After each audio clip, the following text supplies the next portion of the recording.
Hello everybody, my name is Julian Hirt and I would like to present on behalf of the COVID Evidence Initiative our presentation on rapid answers to important clinical questions. We would like to clarify the role of COVID evidence within the evidence ecosystem here on the second evidence-based research conference. I would like to introduce you to the COVID evidence database, and then I would like to switch over to some working examples from the past. Next, I would like to focus on our living overview on non-pharmaceutical interventions for COVID-19, which we are working on at the moment. And the last point would be that I provide some discussion and conclusion points. The COVID evidence database provides an overview of worldwide planned, ongoing, and completed RCTs on treatment and preventive interventions for COVID-19. We are collecting registration entries and publications. It's a freely available database which is updated on a weekly basis. The full protocol is published on Open Science Framework. Just if you want to go into deep, I provided here the link. And it's a non-profit initiative initiated by the Department of Clinical Research at the University of Basel and the Meta Research Innovation Center at the University of Stanford. We are working with a lot of international partners and collaborators, which you will see later on. Now we are coming to the heart of COVID evidence database. It's our retrieval and screening process. As I already said, we are collecting registry entries and publications. The latter are retrieved from the Love platform. They are manually searched and manually screened. Registration entries are automatically searched, retrieved, imported, and screened. They are automatically deduplicated, and basic study criteria is automatically extracted. For example, the status of the trial, the contributing countries, the number of enrollment, and the number of study arms. All references are collected in a basic collection, and from the basic collection we are doing further manual screening for those entries that are not automatically excluded. And for our working projects, which I will show you later on, we are doing manual data extraction or data verification of automatic data extraction. This is the COVID evidence database at a glance. You see on the left top the date of last update, which is outdated for this presentation. And as you can see, one can download the overall database as Excel or CSV file. As of August 2021, when I prepared this presentation, we had more than 4,000 trials collected. On the left side, you see some filters where users can specifically search for entries, and in the middle of the page you see a graph which is illustrating registrations per week, and on the bottom of the page you see the entries retrieved by the search. Now I would like to give you some working examples from studies we did in the past. At the beginning of the pandemic, the group did a meta-research on registered trials within the first 100 days, which is published in F1000 Research.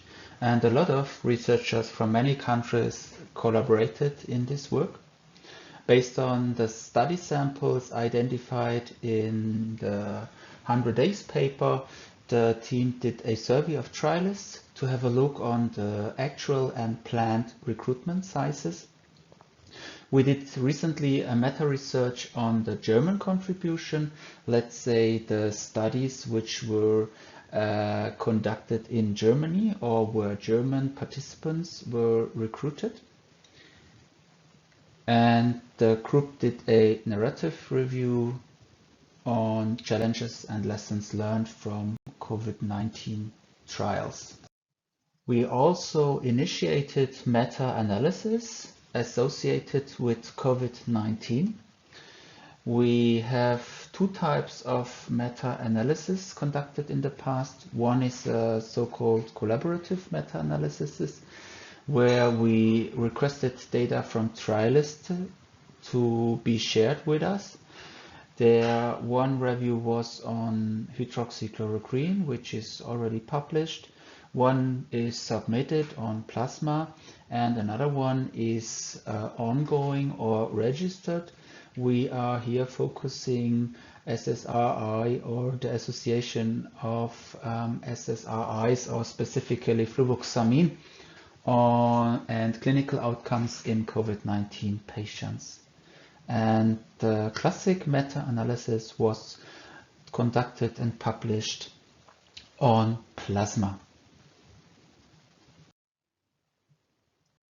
Now I would like to focus on our living overview on non-pharmaceutical interventions to prevent COVID-19. We are working on a living meta-epidemiological analysis, providing some basic data on the trials. We therefore include any registered RCT on any non-pharmaceutical intervention to prevent COVID-19 in any setting, any country, and any population. We exclude non-pharmaceutical interventions without a health outcome related to COVID-19, meaning, for example, if a trial has an outcome on the attitude to vaccination or the vaccination rate, we did not include that one. The living overview is weekly updated and will be provided on the COVID evidence database and on OSF. As of August 2021, we identified 41 trials on non-pharmaceutical interventions.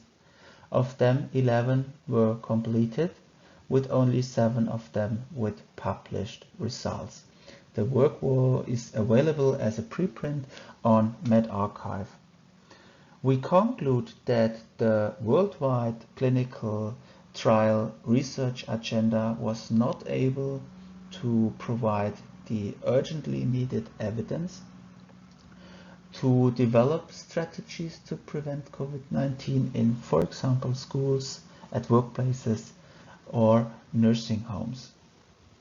A long-term research agenda, including so-called BESI trials on behavioral, environmental, social, and systems level interventions, is urgently needed to guide policymakers, practice, and societies for the future public health emergencies related to COVID-19.